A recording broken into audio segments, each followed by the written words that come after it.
बहुत समय पहले एक बड़े राज्य में एक राजा और रानी रहते थे। वे बहुत दयालु और समझदार थे, लेकिन उनकी कोई संतान नहीं थी। सालों की दुआओं के बाद रानी को एक सुंदर कन्या का जन्म हुआ। पूरे राज्य में खुशी की लहर दौड़ गई। राजा खुश होकर इस पल का हमें सालों से इंतजार था। रानी मुस्कुराते हुए, हमारी नन्ही राजकुमारी अब हमारे जीवन की रोशनी होगी। राजा ने बच्ची के जन्म की खुशी में एक भव्य उत्सव आयोजित किया। राज्य की सभी परियों को आमंत्रित किया गया ताकि वे राजकुमारी को आशीर्वाद दें।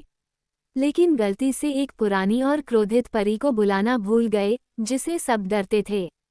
जैसे ही परियां बारी बारी से आशीर्वाद दे रही थीं, पहली परी, मैं इसे सुंदरता का आशीर्वाद देती हूँ। दूसरी परी, मैं इसे बुद्धिमानी और सौम्यता का वरदान देती हूँ। तभी गुस्से से भरी वह भूली हुई परी वहां आ पहुंची। हवा में अंधेरा फैल गया। क्रोधित परी गूंजती आवाज में, तुमने मुझे आमंत्रित नहीं किया तो सुनो मेरा शाप, जब ये राजकुमारी 16 साल की होगी, ये सुई में उंगली चुभने से मरेगी। सारे दरबार में सन्नाटा छा गया।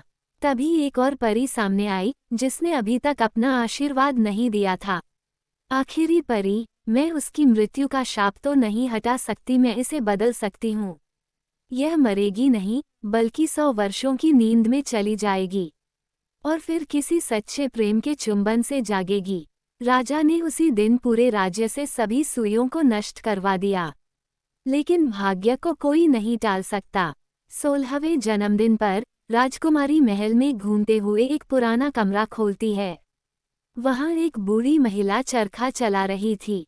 राजकुमारी जिज्ञासा से, यह क्या है? क्या मैं इसे छू सकती हूँ? बूढ़ी महिला कुटिल मुस्कान के साथ, जरूर बच्ची, आओ इसे आजमाओ। जैसे ही राजकुमारी ने चरखे को छुआ, उसकी उंगली चुभ गई और वह वहीं बेहोश हो गई। शाप पूरा हुआ। राजा रानी, पूरे राज्य के लोग उस पल सो गए। चारों तरफ एक जादुई झाड़ी उगाई, जो महल को दुनिया से अलग कर गई। सालों बीत गए, सैकड़ों राजकुमार आए, लेकिन कोई भी झाड़ियों को पार न कर सका। फिर एक दिन, एक साहसी और सच्चे दिल वाला राजकुमार आया। राजकुमार, मुझे नहीं पता आगे क्या है, मेरा दिल कहता है मुझे जाना चाहिए। वह कांटों और झाड़ियों को पार कर महल तक पहुंचा। वहां उसने राजकुमारी को सोते देखा। राजकुमार धीरे से, क्या तुम वही हो जिसके लिए ये सब हुआ? उसने धीरे से राजकुमारी का हाथ पकड़ा और उसे चूम लिया। अगले ही पल राजकुमारी की आंखें खुल गईं। पूरे राज्य की नींद टूट गई। चारों ओर फिर से रोशनी लौट आई। राजकुमारी हैरान होकर, आप कौन हैं? राजकुमार मुस्कुराते हुए, शायद वो जिसका इंतजार 100 वर्षों से हो रहा था। राजकुमार और राजकुमारी का विवाह हुआ। राज्य में फिर से खुशियां लौट आईं।